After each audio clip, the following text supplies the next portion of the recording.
ನಾವು ಮಾಡೋ ಅಡುಗೆ ಎಷ್ಟೇ ಚೆನ್ನಾಗಿದ್ರು ಅಮ್ಮ ಮಾಡೋ ಅಷ್ಟು ಅಡುಗೆ ರುಚಿ ಬರಲ್ಲ ಅಲ್ವಾ? ಏನು ಹೇಳ್ತೀರಾ? ಕಮೆಂಟಲ್ಲಿ ತಿಳಿಸಿ.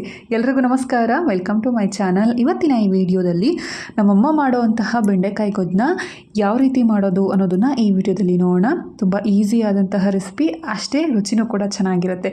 ಇಲ್ಲಿ ನಾನು ಅರ್ಧ kg ಅಷ್ಟು ಬೆಂಡೆಕಾಯಿನ ತೊಗೊಂಡಿದ್ದೀನಿ. ಚೆನ್ನಾಗಿ ವಾಶ್ ಮಾಡಿಕೊಂಡು ಬಟ್ಟೆನಲ್ಲಿ ಒರೆಸಿಟ್ಕೊಂಡಿದ್ದೀನಿ. ಸ್ವಲ್ಪನೂ ಕೂಡ ನೀರಿರಬಾರ್ದು, ಆ ರೀತಿ ಒರೆಸಿಟ್ಕೊಳ್ಬೇಕು. ಇದನ್ನು ನಾನು ಚಿಕ್ಕದಾಗಿ ಈ ರೀತಿ ರೌಂಡ್ ಶೇಪಲ್ಲಿ ಕಟ್ ಮಾಡಿ ಇಟ್ಕೊಂಡಿದ್ದೀನಿ. ಒಂದು ಕಡಾಯಿಗೆ ಕಟ್ ಮಾಡಿ ಇಟ್ಕೊಂಡಿರುವಂತಹ ಬೆಂಡೆಕಾಯಿನೆಲ್ಲ ಸೇರಿಸಿ ಲೋ ಟು ಮೀಡಿಯಂ ಫ್ಲೇಮ್ನಲ್ಲಿ ಇದನ್ನು ಫ್ರೈ ಮಾಡ್ಕೊಳ್ಬೇಕು.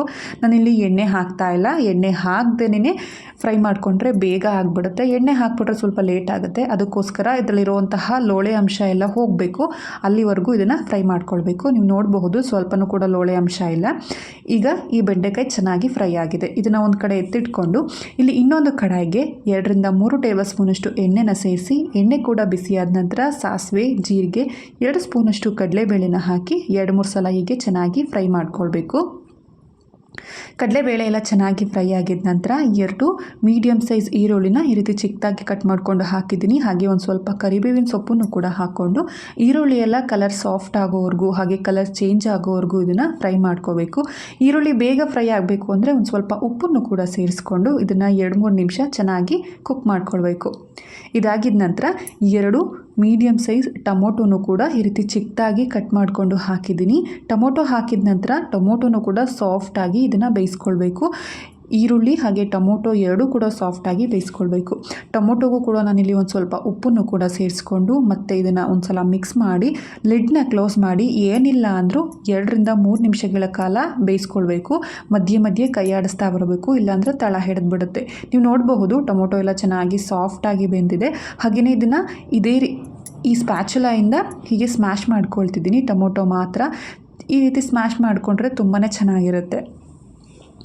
ಇಲ್ಲಿ ಖಾರಕ್ಕೆ 1.5 ಸ್ಪೂನಷ್ಟು ಅಚ್ಕಾರದ ಪುಡಿನ ಸೇರಿಸ್ಕೊಂಡಿದ್ದೀನಿ. ಹಾಗೆ 1.5 ಸ್ಪೂನಷ್ಟು ಮಸಾಲೆ ಧನಿಯಾ ಪೌಡರ್ನು ಕೂಡ ಹಾಕ್ಕೊಂಡಿದ್ದೀನಿ. ಒಂದು ಸ್ವಲ್ಪ ಅರಿಶಿನ ಪುಡಿ.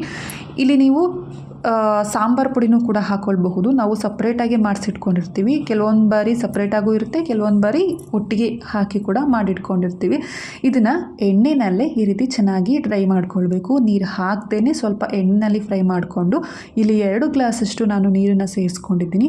ನೀರನ್ನು ಹಾಕಿ ಒಮ್ಮೆ ಈ ರೀತಿ ಮಿಕ್ಸ್ ಮಾಡಿಕೊಂಡು ರುಚಿಗೆ ತಕ್ಕಷ್ಟು ಉಪ್ಪನ್ನು ಕೂಡ ಸೇರಿಸ್ಕೊಂಡಿದ್ದೀನಿ. ಉಪ್ಪನ್ನು ನೋಡ್ಕೊಂಡು ಹಾಕ್ಕೊಳ್ಳಿ. ಈರುಳ್ಳಿಗೆ ಹಾಗೆ ಟೊಮೊಟೊ ಬೇಯೋದಕ್ಕೂ ಕೂಡ ನಾವು ಉಪ್ಪನ್ನು ಸೇರಿಸ್ಕೊಂಡಿರ್ತೀವಿ. ಲಿಡ್ನ ಕ್ಲೋಸ್ ಮಾಡಿ ಒಂದು ಕುದಿ ಬರೆಸ್ಕೊಳ್ಳೋಣ. ಚೆನ್ನಾಗಿ ಕುದೀತಾ ಇದೆ. ಇವಾಗ ಇದಕ್ಕೆ ಫ್ರೈ ಮಾಡಿಟ್ಕೊಂಡಿರುವಂತಹ ಬೆಂಡೆಕಾಯಿನ ಕೂಡ ಸೇರಿಸ್ಕೊಂಡಿದ್ದೀನಿ. ಏನಿಲ್ಲ ಅಂದರೂ ಈ ಗೊಜ್ಜು 10 ರಿಂದ 15 ನಿಮಿಷದಲ್ಲೆಲ್ಲ ಆಗೋಗ್ಬಿಡುತ್ತೆ. ಬೆಂಡೆಕಾಯಿ ಸೇರಿಸಿದ ನಂತರ ಇದನ್ನು ಚೆನ್ನಾಗಿ ಮಿಕ್ಸ್ ಮಾಡಿಕೊಂಡು ನಿಮಗೇನಾದರೂ ಉಪ್ಪು ಖಾರ ಬೇಕಂದರೆ ಈ ಟೈಮಲ್ಲಿ ಅದನ್ನು ಟೇಸ್ಟ್ ನೋಡಿ ನೀವು ಹಾಕ್ಕೊಳ್ಬಹುದು. ಲಿಡ್ನ ಕ್ಲೋಸ್ ಮಾಡಿ ಮೀಡಿಯಂ ಫ್ಲೇಮ್ನಲ್ಲಿ ಏನಿಲ್ಲ ಅಂದರೂ ಒಂದು 6 ರಿಂದ 8 ನಿಮಿಷಗಳ ಕಾಲ ಬೇಯಿಸ್ಕೊಳ್ಬೇಕು. ಮಧ್ಯೆ ಕೈ ಆಡಿಸ್ತಾ ಇರಬೇಕು. ನೀವು ನೋಡಬಹುದು ಚೆನ್ನಾಗಿ ಸಾಫ್ಟಾಗಿ ಬೆಂದಿದೆ ಬೆಂಡೆಕಾಯಿ ಎಲ್ಲ. ಕೊನೆಯಲ್ಲಿ ನಾನಿಲ್ಲಿ ಅರ್ಧ ಕಪ್ಪಷ್ಟು ಹಸಿ ತೆಂಗಿನಕಾಯಿ ತುರಿನ ಹಾಕ್ಕೊಂಡಿದ್ದೀನಿ. ಹಾಗೆ ಒಂದು ಸ್ವಲ್ಪ ಕೊತ್ತಂಬರಿ ಸೊಪ್ಪನ್ನು ಕೂಡ ಸೇರಿಸ್ಕೊಂಡು ಮತ್ತೆ 2-3 ನಿಮಿಷ ಮೀಡಿಯಂ ಫ್ಲೇಮ್ನಲ್ಲೇ ಬೇಯಿಸ್ಕೊಂಡ್ರೆ ಈ ಮಳೆಗಾಲಕ್ಕೆ ರುಚಿಯಾಗಿ ಬಿಸಿ ಬಿಸಿಯಾಗಿರುವಂತಹ ಬೆಂಡೆಕಾಯಿ ಪಲ್ಯ, ಅದ್ರ ಜೊತೆಗೆ ಚಪಾತಿ ಇದ್ದರೆ ತುಂಬಾ ರುಚಿಯಾಗಿರುತ್ತೆ. ಈ ವಿಡಿಯೋ ಏನಾದರೂ ಇಷ್ಟ ಆಗಿದರೆ ಲೈಕ್ ಮಾಡಿ, ಶೇರ್ ಮಾಡಿ, ಹಾಗೆ ನನ್ನ ಚಾನಲ್ನ ಸಬ್ಸ್ಕ್ರೈಬ್ ಮಾಡಿ. Thank you for watching.